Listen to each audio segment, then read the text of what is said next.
What is going on, everybody? It's Brody Taylor here, and I'm here to explain one of the main questions that takes place whenever anyone is getting into the sport of tennis. And it's like, what actually makes a shoe specifically for tennis?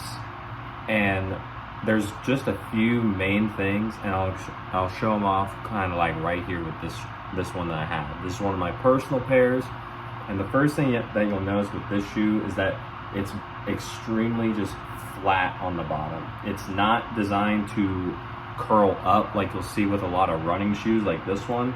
You see here at where the toe is, the shoe starts to curl up. Running shoes are made for a completely different form of exercise. They're designed to make it easy for you to go forward. Whereas with tennis shoes, yeah, you can go forward easily enough, but you can also go laterally in any way that you want. Tennis shoes, they're a lot stiffer than running shoes. They don't actually move around as much in terms of like material compared to a running shoe, because they have to keep your foot locked into place and secure.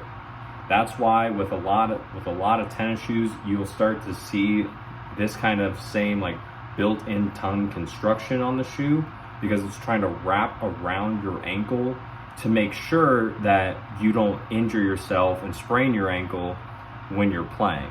Especially with people coming into the sport, that's one of the really big things that I at least let them know about, is because you're getting into a new sport. It's great if you haven't played it before, especially, and you're just trying to get onto the court and play in your like running shoes or your sneakers or everyday shoes.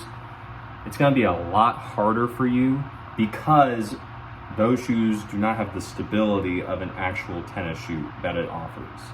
So that's why investing into some quality tennis specific shoes and actual shoes made for the sport is going to be the best option. You don't necessarily have to go up to the $160 or $180 shoes.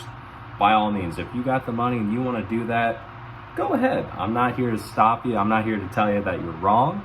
I'm just here to say that if you're just getting into the sport and you don't know what's going on, you can easily go and get a shoe for about $80 to $100 that'll do you just fine. Especially as a starter shoe, there's no real reason to go and break the bank, because you're just getting into the sport.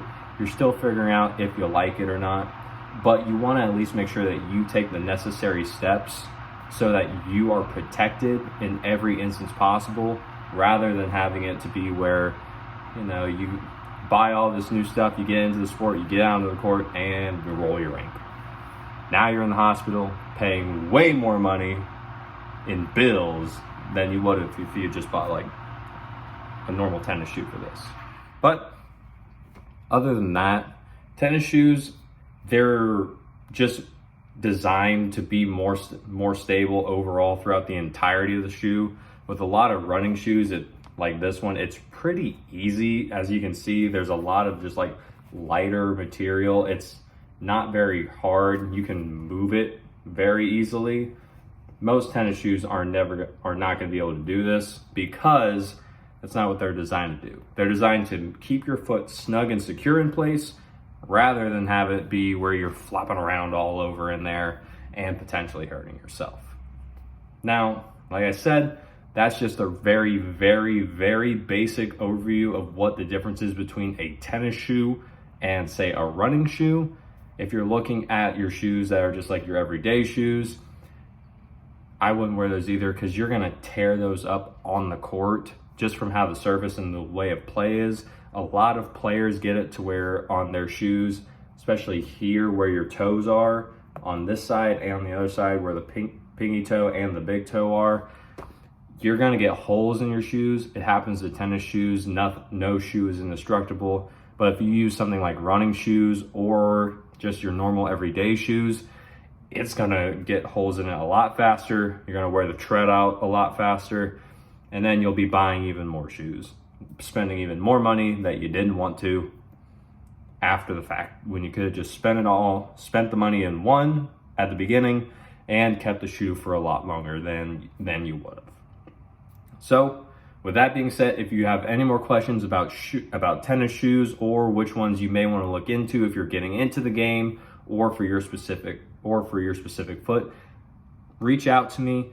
My phone number is going to be 513-520-8422. Text me, let me know what's going on. I'm happy to help you. I've been working with tennis shoes and tennis equipment for over the past 5 to 6 years of my life. So I'll say I've been around it long enough to essentially know what's going on and see where you're at so that we can go from there and make sure that you are better equipped for as you get going and playing tennis, as well as continuing to take your game to the next level. So with that, like I said, text me if you have any questions. Leave a comment down below if you want to talk to me and see if we can figure out what's going on. And as always, take care.